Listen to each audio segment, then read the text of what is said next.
በአሴርና በሀኒቾ መካከል ስለተፈጠረው ትልቅዬ ችግር ወይም ደግሞ ትልቅዬ አለመግባባት ማነው ጥፋተኛ ብላችሁ ታስባላችሁ? አሴር በጣም ከሚገባው በላይ ልቡ ተሰብሯል። እኔ በዚህ ላይ ሀና ጥፋተኛ ናት ብዬ አልወቅሳትም። ለምን ካላችሁኝ ፍቅሩን በውስጡ አምቆ ባለመናገሩ እዝራ ቀድሞ ሊወስዳት ችሏል። ዛሬ ተገናኝተው እዝራን እወዳለሁ አፈቅርሃለሁ የሚል ቪዲዮ አሳይተውናል።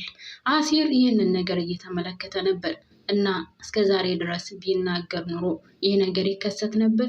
እናንተስ ምን ትላላችሁ? እኔ በበኩሌ ራሱ አሴር ነው ጥፋተኛ። መናገር ነበረበት። እንደሚወዳትና እንደሚያፈቅራት ቢነግራት ኑሮ እሷም እሱን ጠበቅ አድርጋ ትይዝ ነበር።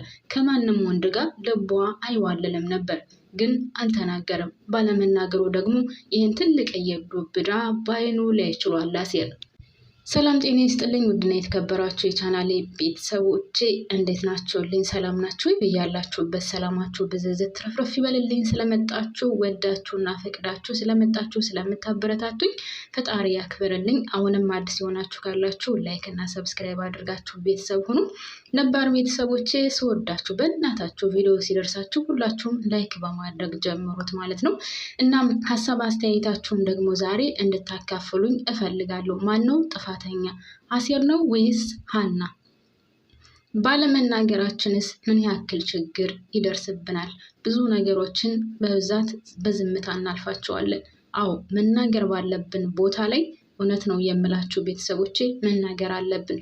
ባለመናገራችን ብዙ ጉዳት ይደርስብናል። ልክ እንደ አሴር አሁን ሀኒቾን ከምንም በላይ ይወዳታል። ለእሷ ሲል ያላደረገው ነገር የለም። ለእሷ ሲል ኩላሊቱን ራሱ ለአባቷ መሸጥን ራሱ ተደራድሮ ነበር። ታውቃላችሁ። ለወይዘሮ ሜላትም ደም የሰጠው ለሀኒቾ ሲል ነው። ስለዚህ እና ሀናን ስለሚወዳት አይደል? ከወደዳት ለምን አልተናገረም? ቢናገር ኑሮ ዛሬ ለእዝራ አትሆንም ነበር። እሷ ጥፋተኛ አይደለችም። በሌላ በኩል አዋሉ ወደኋላ እንመጣበታለን። ጥፋት የሰራችው ነገር አለ። ነገር ግን በፍቅር ዙሪያ ወይም ደግሞ አሁን ባሉበት ነገር ዙሪያ ሀኒቾ ጥፋተኛ አይደለችም።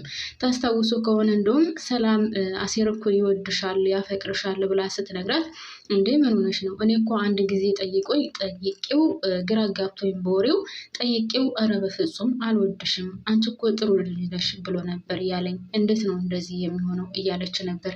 ይህ ነገርም የተከሰተው እንግዲህ እዝራን ከወደደችው በኋላ ነው እና የእሷ ጥፋት ነው ብዬ እኔ በበኩሌ አላስብም። እናንተም ይህን ሀሳብ ትጋራላችሁ ብዬ አስባለሁ።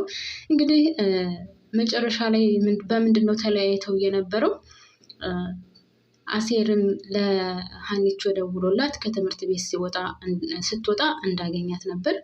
እዝራም ከትምህርት ቤት ስትወጪ አገኝሻለሁ ብሏት ነበር። እዚህ ላይ የተሳሳተችው መጀመሪያ እዝራን ቀጥረዋለች። ስለዚህ አይ ሌላ ሰው የማገኘው ሰው አለኝ ሌላ ጊዜ አገኘሃለሁ ብትለው ኑሮ መልካም ነበር። ነገር ግን ሁለቱንም እሺ አለቻቸው። እዚህ ላይ አጥፍታለች።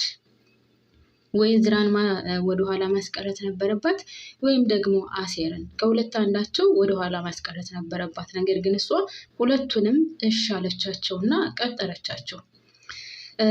አሴር እንግዲህ ደውሎ ላገኝሽ ፈልጋለሁ ያላት ምክንያቱ አቶ ኖላዊ ሄድና ይቅርታ እንድትጠይቃት ትፈልጋለሁ። ለምንድን ነው የማይሆን ቃላት ተናግረሃት እንድትቀየም ያደረካት?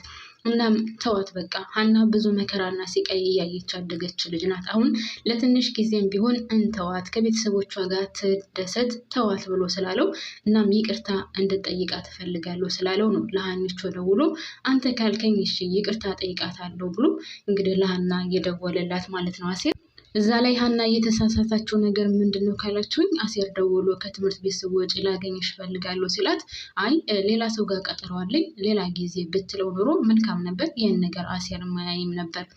ግን ምን ዋጋ አለው? እንግዲህ ከእዝራ ጋር ተቀጣጥረው ከትምህርት ቤት ስትወጪ ላገኝሽ እፈልጋለሁ ሲላት እሷም እሺ ብለዋለች። ያም ያለበት ምክንያት እሷ ከአባቷ ቤት ቆይታ ወደ ቤተሰቦቿ ስትሄድ መንገድ ላይ አግኝታው አልፏል ሲል ማለት አልፋው ልትሄድ ስትል እጇን ያዝ አድርጎ እያየሽኝ አልፈሽን ልትሄጂ ነው ወይ ሲላት ምን ላድርግ ታዲያ አንተ እኮ ነህ እንዳታናገሪኝ ያልከኝ፣ ግራ አጋባኝ እኮ ወይ ጥግ ድረስ አድርሰኝ ወይም ደግሞ ተወኝ እባክህን ስትለው አልገባኝም ሲላት ወይ ቅረብና ችግርህን ንገረኝ ያለበለዛ ደግሞ ራቀኝና የጀመርከውን ጨርሰበት ስትል አንቺ ምን ይመስልሻል ነበር ያላት እዝራ። እኔማ ወደድኩም ነገርኩህም ምንም ትርጉም የለውም በእኔ ውስጥ ስትለው እንግዳውስ ይህን ግራ የተጋባሽበትን ጉዳይ ከትምህርት ቤት ስትወጪ አግኝቼሽ እነግርሻለሁ ብሏት ስለነበረ እንግዲህ ከትምህርት ቤት ስትወጣ ማንን ቀድማ አገኘች? እዝራን ቀድማ አግኝተዋለች። የፍቅር ጥያቄውን አቅርቦላን ነበር።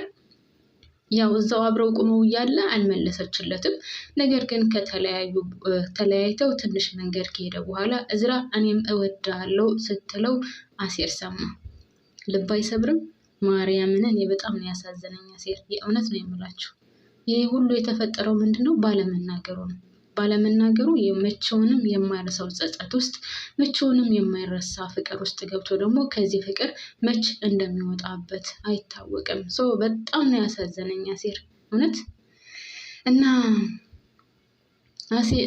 እዝራ እኔም እወድሃለሁ ስትለው እዝራ ደግሞ መለስ ብሎ ወደኋላ እየሮጠ ሄዶ ሀኒቾን እቅፍ አድርጎ እኔም እወድሻለሁ እያለ ፍቅሩን ገለጸላት ማለት ነው።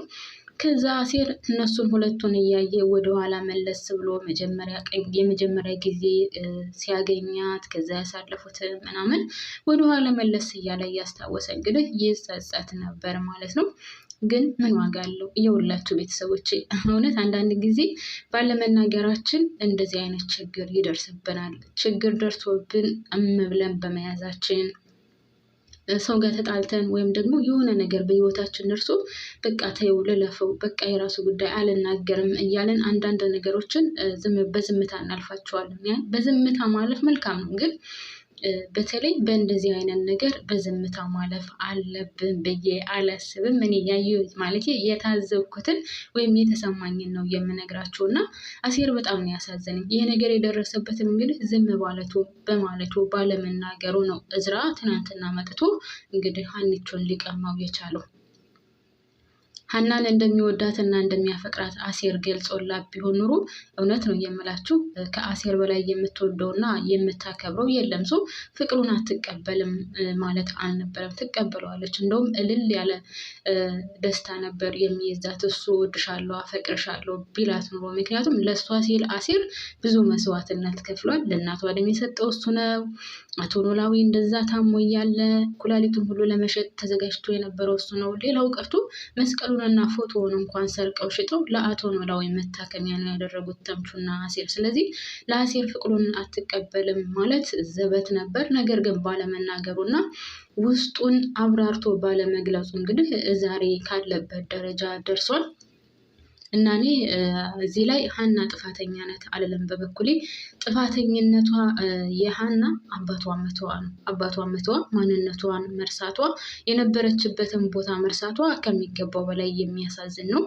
እንግዲህ አሴርን በጣም ተናዶ የነበረው ወይም እንግዲህ አቶ ኖላዊ ይቅርታ እንድላት ያደረገው ማንነትሽን ረስተሻን፣ በብልጭልጭ ገንዘብ ተለውጠሻን፣ ትናንትሽን ሳይሆን ዛሬሽን ብቻ ነው እያስታወሽና እየኖርሽ ያለሽው ስላላት ይሄ ነገር በጣም ተሰምቷትና ቆጭቷት ስለነበር ለእናቷም ትነግራታለች። እናቷ ደግሞ ለወይዘሮ ማለቴ ለሰላም ትነግራታለች። ሰላምም እንግዲህ ሂዳ አሴርን ወርዳበታለች ማለት ነው። ሰላም ራሱ የተመታች ናት። እኔ በጣም ነው የጠላኋት በቀደሙ ፓርት ላይ ወይም በፓርት 106 ላይ ሰላምዬን በጣም ነው የጠላኋት። ለምን ብትሉኝ አሴር ለዛ ቤተሰብ ትልቅ እየባለ ውለታ ነው። ስለዚህ እንደዛ መናገር አልነበረባትም። እንደውም እሱ ራሱ አፍቅሬሃለሁ ምናምን ብላ ቀልዳበት ከዛ እኔ ሀናን ነው የማፈቅረው ሲላት ስታስበው እኔ አንተን የማፈቅርህ ይመስልሃል? የታባህ አውቄ ነው የማፈቅርህ ስትለው ነበር። እና እንደዚህ አይባልም። በጣም ነው የተሳሳተችው ሰላም እና አልወደድኩላትም። እዚህ ላይ የታባህ አውቄ ነው በፍጹም ልትለው አይገባም። ታውቀዋለች በደንብ አድርጋ ድብና አድርጋ ነው የምታውቀው። የእናቷን ሕይወት እንድዘራ ያደረገላት የእሱ ደም ነው። አላውቅም የታባህ አውቃለሁ ማለት አልነበረባትም። ሲቀጥል ከሀና እንድርቅ እያደረገች ያለችው ነገር እና ስታደርግ የነበረው ነገር እኔ በበኩሌ በጣም ከሚገባው በላይ ነው ያናደደኝ። መቼስ ገንዘብ የማያደርገው ነገር የለ። እግዚአብሔርን እንደው ድሃ አትሁኑ መብርሃንን። በዚች ምድር ላይ ድሃ እንደመሆን የሚያስጠላና ዝቅ የሚያደርግ ነገር የለም። እና አሴር ብር ስለሌለው ሀብታም ስላልሆነ እንጂ ለሀና ምንም ነገር የሚያንሳት ወይም ደግሞ የሚበዛባት አይደለም ነበር። ነገር ግን ያው ገንዘብ ገንዘብ ውይ አምላክ እስራኤል እውነት በጣም ነው የሚያሳዝነው። እኔ በጣም ተናድጃለሁ። እናንተም እንግዲህ ሀሳብ አስተያየታችሁን እንድታካፍሉኝ እፈልጋለሁ። እኔ እዚህ ላይ አበቃለሁ። ባባይ